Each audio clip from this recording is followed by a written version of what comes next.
नमस्कार दोस्तों, आज हम बात करेंगे SWP के बारे में, जिसे सिस्टमैटिक विड्रॉल प्लान या इसको रिटायरमेंट प्लानिंग के तौर पर भी लेते हैं। फाइनेंशियल प्लानिंग के तहत आज हम SWP पर बात करेंगे और इस संबंध में हम बात करेंगे आखिर व्हाट इज SWP क्या है, यह काम कैसे करता है, इसके बेनिफिट्स क्या हैं, की कंसिडरेशन इसमें क्या है और हु शुड ऑप्ट, इसे किसे अपनाना चाहिए।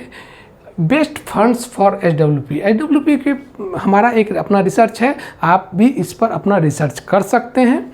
और comparison between SWP and SIP और कंक्लूजन लास्ट में, इस पर हम बात करेंगे। नमस्कार दोस्तों, मेरा नाम है इंदु शेखर, मैं एक certified MP certified mutual fund distributor हूं। यदि आप हमारे साथ निवेशित होना चाहते हैं तो नीचे दिए गए लिंक पर आप हमारे साथ जुड़ सकते हैं और नीचे मेरा WhatsApp नंबर है, उस पर भी आप कांटेक्ट कर सकते हैं। चलिए अब हम टॉपिक पर आते हैं और आने से पहले मैं एक डिस्क्लेमर दे दूं, म्यूचुअल फंड निवेश बाजार जोखिमों के अधीन है।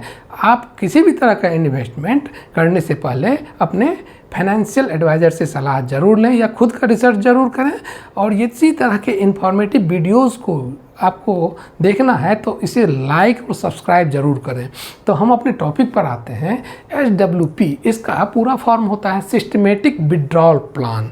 यह एक विड्रॉल प्लान के तौर पर देखा जाता है और इसको एक रिटायरमेंट प्लानिंग के तौर पर भी लोग लेते हैं। इसको this allows investor to withdraw a fixed amount regularly from mutual fund. ठीक है, अब हम देखते हैं ये किसके लिए। ये it is ideal for generating monthly income from A lump sum investment. एक लमसम इन्वेस्टमेंट, वो ये SWP में वही लोग हैं जिन्हें एक अच्छा खासा अमाउंट इन्वेस्ट करना है। चूँकि आज हम इसको एक एग्जाम्पल के तौर पर देखेंगे कि थोड़ा बहुत छोटा अमाउंट इसमें इन्वेस्ट करने के बाद आप अपने विड्रॉल प्लान में ज़्यादा मज़ा नहीं आएगा। सपोज के तौर पर यदि हम एक टंकी ले लें, एक हमारे घर के ऊपर टंकी है, बहुत सारा इसमें जो इनफ्लो पाइप आता है ये एक मोटा वाला पाइप है और आउटफ्लो एक पतला वाला पाइप है। सेम यही इसी सिद्धांत पर काम करता है SWP। पानी तो बहुत अधिक आ रहा है, उससे हम थोड़ा थोड़ा निकाल के खर्च करते हैं, तो पानी का लेवल भी मेंटेन्ड है, या ओवरफ्लो भी कर सकता है या मेंटेन रहेगा यदि हम थोड़ा थोड़ा निकालते भी जाएं। उसका पानी का भी मज़ा ले रहे हैं और मेरा टंकी भी फुल है। तो यही SWP बताता है। SWP में इसका मेन फंडा क्या है, हम एक इन्वेस्टमेंट करते हैं म्यूचुअल फंड में लमसम अच्छे अमाउंट में। यदि हमारा कुछ रिटायरमेंट करने का प्लानिंग है, सभी अपने रिटायरमेंट प्लान करते हैं। एक समय आता है जो कि लोग सोचते हैं कि हम इस एज के बाद कुछ न कुछ अपना कुछ इस तरह का काम हैवी वर्क नहीं करेंगे, एक घर में बैठे अपने कुछ हमारे आइडियाज़ हैं, कुछ उसी के तहत अपने छोटे नाते रिश्तेदारों के साथ घूमेंगे फिरेंगे और ज़्यादा काम से मतलब नहीं रहेगा और एक रेगुलर इनकम भी चाहिए। तो इसके लिए क्या करते हैं, एक लमसम इन्वेस्टमेंट करते हैं, चाहे वो मंथली हो, क्वार्टरली हो या ईयरली हो। और इस एक टाइम पीरियड बीत जाने के बाद यह इन्वेस्टमेंट एक बड़े कॉर्पस के रूप में तैयार हो जाता है और उसी से हम थोड़ा थोड़ा विड्रॉल करते हैं और उसमें कुछ अमाउंट भी बैलेंस भी रहता है जो कि उसका वो ग्रो करता है। आखिर हम इसको जानते हैं, इसका क्या बेनिफिट्स है। यह एक रेगुलर इनकम का जरिया हो सकता है। यदि हम अच्छा अमाउंट और अच्छे फंड में निवेश किए हैं तो यह एक रेगुलर फंड का जरिया हो सकता है। क्योंकि सपोज दैट यदि हम देखें इसमें यदि हम निवेश करते हैं तो हमें 10, 12, 13, 14, 15 कुछ भी मिल सकता है। एक मिनिमम अमाउंट हमको जो मिलता है 10 to 15% यदि लेकर चलते हैं तो ये एक अच्छा लमसम अमाउंट कुछ समय के बाद हमें मिलता है। और यदि हम कुछ पैसा निकालते हैं, मान लीजिए हम 12% की दर से ग्रो कर रहे हैं और 6% हम निकाल रहे हैं, तो फिर भी एक अच्छा लमसम अमाउंट हमारे पास बचता है और एक कॉर्पस भी मेंटेन रहता है और हम उससे अपना लाइफ भी एंजॉय करते हैं। इसमें हम देखेंगे कि टैक्स एफिशिएंट है in comparison to FD and liquid funds में। FD में जो कि हमें 7 से 8% के बीच ही रिटर्न दे पाती है, उस अनुसार से हमारा यहाँ पर जो रिटर्न होता है, यदि हम किसी कंजर्वेटिव फंड में भी चले जाते हैं यदि इसमें म्यूचुअल फंड में, तो हमें 11 to 12% का रिटर्न मिलता ही मिलता है। लेकिन यहाँ पर यदि हम चले जाते हैं एफडी या लिक्विड फंड्स में, तो वहाँ 6, 7, 8% से अधिक रिटर्न हमें नहीं मिलता है, और वो टैक्सेबल भी होता है, जो कि हमारे ये उतना एफिशिएंट नहीं कहा जाएगा। ठीक है, यहाँ तो इसीलिए टैक्स, ये हमारा टैक्स एडवांटेज है ओवर एफडी एंड सेविंग पर। तीसरा हमारा क्या बेनिफिट है, प्रोटेक्ट फ्रॉम वॉलेटिलिटी। ये हमें वॉलेटिलिटी से बचाता है। मार्केट में इतना उतार चढ़ाव है जिससे कि हमें बचाता है और हमारे मनी को प्रोटेक्ट करता है। क्योंकि यदि हम एचडब्ल्यूपी का चुनाव करते हैं, हमारे पास 10 या 15 साल बचे हुए हैं रिटायरमेंट का, यदि हम सोच रहे हैं 10-15 साल में हम रिटायर करेंगे और अच्छा कॉर्पस लगा रहे हैं, तो हम किसी न किसी हाइब्रिड फंड का चुनाव करते हैं। हाइब्रिड फंड में हम ऐसा देखते हैं कि हाइब्रिड फंड में मैक्सिमम यदि इक्विटी में लगता है तो 65% to 80% तक हमारा लगता है, और रेस्ट अमाउंट लिक्विड फंड में जाता है। तो लिक्विड फंड तो हमारे क्या कहते हैं, फंड का बचाव करता है, एक मिनिमम अमाउंट हमको रिटर्न में देता भी है। और इक्विटी क्या करता है, इक्विटी वो चीनी की तरह मिठास है जो कि हमारे आने वाले समय में बहुत ही फ्रूटफुल रिजल्ट देता है। ठीक है, यदि हम लंबे समय के लिए लंबा हॉरिजन कम से कम 10 साल का भी रखते हैं तो हमें एक अच्छा रिजल्ट देता है, और हमारे वेल्थ का एप्रिसिएशन भी होता है। Capital appreciation of remaining amount, जो भी हम निकालते हैं तो हमारे कैपिटल का एप्रिसिएशन होता है, क्योंकि इसमें एक डाइवर्सिफाइड फंड होता है। हम यदि एचडब्ल्यूपी का चुनाव करते हैं तो एक डाइवर्सिफाइड हाइब्रिड फंड का चुनाव करते हैं, और इसमें हमारे कैपिटल का एप्रिसिएशन होता है। कस्टमाइजेबल विड्रॉल फ्रीक्वेंसी, यदि आज हम जानते हैं, यदि हम 15 साल के बाद हम 50,000 रुपया विड्रॉल के लिए रखे हैं, तो हमको ज़रूरत यदि 50,000 रुपये की नहीं है, हमको 40,000 या 30,000 रुपये में काम चल जाएगा, तो हम उसको इस तरह से कस्टमाइज़ कर सकते हैं कि मैं रेस्ट अमाउंट 30,000 ही विड्रॉ कर पाऊँ और रेस्ट अमाउंट मेरा कॉर्पस में जमा हो और वो एक बेहतर रिटर्न दे सके। इसमें की कंसिडरेशन क्या होता है, नैब फ्लक्चुएशन इम्पैक्ट यूनिट्स विड्रॉल। हम जो नैब, ये एक विड्रॉल है, इसको एक विड्रॉल के तौर पर ही देखा जाता है, रिडम्पशन के तौर पर ही देखा जाता है। हम एक भले ही इसको एचडब्ल्यूपी के रूप में एक इस्तेमाल करते हैं, लेकिन ये एक रिडम्पशन ही है, हमारे फंड का रिडम्पशन ही है। इसमें high withdrawal can Erode capital. यदि हम कम मात्रा में लमसम यदि कम लगा रहे हैं पैसे को और विड्रॉल अधिक प्लान बना रहे हैं, तो ये हमारे सारे पैसे को इरोड कर सकता है, क्योंकि यूनिट्स का वैल्यू, यूनिट तो कम जाएगा। यदि हम विड्रॉ करते हैं तो यूनिट कम जाएगा, यदि कम यूनिट रहेगा तो हमारा क्या होगा, इंटरेस्ट कम आएगा। इंटरेस्ट कम आएगा तो ये कभी न कभी हमारे सारे कॉर्पस को इरोड भी कर सकता है। Not suitable for short term, ये ज़रूर ध्यान रखने वाली बात है।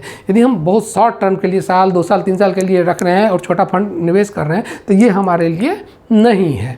हमें कुछ समय देना होता है इसमें, तब हम इसके कंपाउंडिंग का मजा लेते हैं और हमें एचडब्ल्यूपी का अमाउंट भी अच्छा खासा मिलता है। Not suitable for short term exit load and taxes में apply, specially in liquid fund. यदि हम लिक्विड एग्रेसिव फंड का चुनाव करते हैं, लिक्विड स्पेशली हम यदि इक्विटी फंड का चुनाव कर लिया 100% इक्विटी, तो उसमें हमारा पैसा क्या होता है, टैक्सेबल, एग्जिट लोड और टैक्सेस भी अप्लाई हो सकता है। ठीक है, क्या है इसमें टैक्सेस में redemption not regular income treated as redemption and not regular income. इसको ट्रीट किया कि मैंने पहले ही बताया है, इसको रिडम्पशन के तौर पर ही ट्रीट किया जाता है, न कि रेगुलर इनकम के तौर पर। और टैक्स के बारे में यदि हम बात करते हैं, तो यदि हम इक्विटी फंड का चुनाव करते हैं तो LTC long term capital gain at the rate of 10% ज़रूर हमको लगता है यहाँ पर। ठीक है, तो इसीलिए हम हाइब्रिड फंड की तरफ जाते हैं, जहाँ की हमको टैक्स एडवांटेज अधिक मिलता है ओवर एफडी एंड सेविंग के अलावा तो मिलता ही मिलता है। तो अब हम नेक्स्ट में बात करते हैं, आखिर किसे इसे ऑप्ट करना चाहिए, किसके लिए ये सूटेबल है। जो व्यक्ति की अभी रिटायरमेंट का प्लानिंग 10 या 15 साल में रिटायरमेंट का प्लानिंग कर रहे हैं या 20 साल में रिटायरमेंट का प्लानिंग कर रहे हैं, उसके लिए ये बहुत ही सूटेबल होता है, क्योंकि investment with lump sum amount for plan withdrawal, या कोई बिजनेसमैन है या किसी को एक बहुत बड़ा कॉर्पस हाथ लगा है, बढ़िया अच्छा से कहीं कमाई हुई है, या तो कहीं किसी चीज़ कोई प्रॉपर्टी सेल करने के बाद हाथ में आया है, तो उसमें हम क्या करेंगे, इसका इन्वेस्टमेंट लमसम, इसके एक लमसम अमाउंट मिला और हम प्लानिंग कर रहे हैं जो हमारा फ्यूचर सुरक्षित हो। एक समय के बाद हमारे यदि हमको कुछ नज़र नहीं आता है जो हमारा इनकम क्या होगा, तो वो एक लमसम अमाउंट के रूप में उसे जमा कर सकते हैं और विड्रॉल ले सकते हैं, HWP में का मज़ा ले सकते हैं। Those looking for tax efficient withdrawal, मैंने पहले भी बताया ये एक टैक्स एफिशिएंट विड्रॉल है, क्योंकि यहाँ पर कितना भी यदि रिटर्न मिले तो लॉन्ग टर्म में हमें FD और सेविंग अकाउंट से अच्छा रिटर्न तो देती ही देती है। कंपैरिजन के तौर पर यदि हम HWP और SIP के बारे में देखें तो HWP एक विड्रॉल प्लान है, जबकि SIP एक इन्वेस्टमेंट प्लान है। दोनों एक फिक्स्ड फ्रीक्वेंसी पर किया जा सकता है, मंथली, हाफ ईयरली कुछ भी किया जा सकता है, और इसका यूज केस क्या है, इनकम जनरेशन है। विड्रॉल HWP का केस है इनकम जनरेशन, जबकि SIP एक वेल्थ क्रिएशन है। ठीक है, अब हम आगे की ओर चलते हैं। बेस्ट फंड के भी बारे में बात करेंगे, जो आखिर 2025 के लिए कौन सा बेस्ट फंड, मैंने विगत परफॉर्मेंस के आधार पर कुछ 5 फंड सेलेक्ट किया है, जिसको जो भी आदमी अपना सिलेक्शन करते हैं खुद से चुनाव करें, खुद का रिसर्च जरूर करें। मैंने अपने बहुत सारी वेबसाइट्स के गो थ्रू होके मैंने इस फंड्स को निकाला है, और जिसमें कि ये तीनों फंड, पहला तीनों फंड एग्रेसिव फंड में आते हैं और लास्ट 2 फंड ये कंजर्वेटिव में आते हैं, जिसमें कि मैक्सिमम 100% लिक्विड फंड या गवर्नमेंट बॉन्ड्स वगैरह में पैसे लगाए जाते हैं, और रिटर्न भी थोड़ा कंपैरेटिवली कम मिलता है, लेकिन ये सिक्योर होता है। ये गवर्नमेंट बॉन्ड आप जानते ही हैं कि कितना सिक्योर होता है। ये गवर्नमेंट यदि सिक्योर नहीं हुआ तो कुछ भी सिक्योर नहीं है, गवर्नमेंट यदि फेल तो सारा कुछ फेल। इसीलिए ये दोनों बहुत से भले ही कम कुछ अमाउंट, लेकिन FD और सेविंग अकाउंट से तो बहुत अच्छा रिटर्न है। फिर भी पहला यदि हम देखते हैं एग्रेसिव फंड में, तो क्वांट मल्टी एसेट फंड है, जो कि इसका रिटर्न तो काफ़ी बेहतरीन रहा है।